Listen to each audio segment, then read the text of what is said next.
Hello kids, how are you? Welcome back! I am Miss Rebecca and today we're going to make something very delicious. Something that I really love, especially in spring and summer. We're going to make some popsicles! Woo! To make the popsicles, we will need some popsicle mold just like this. But if you don't have, you can use a plastic cup and a popsicle stick.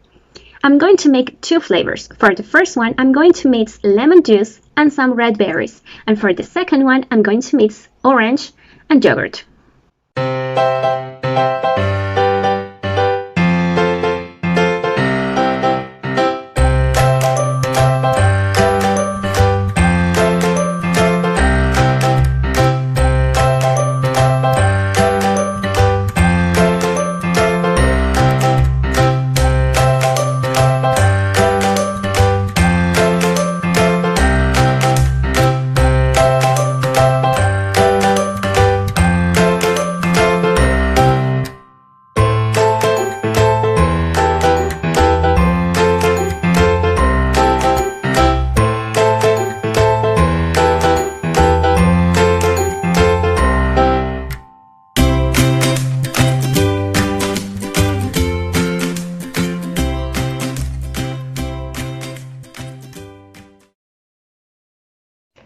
So we finished doing our popsicles and I know they will be so delicious. Yummy.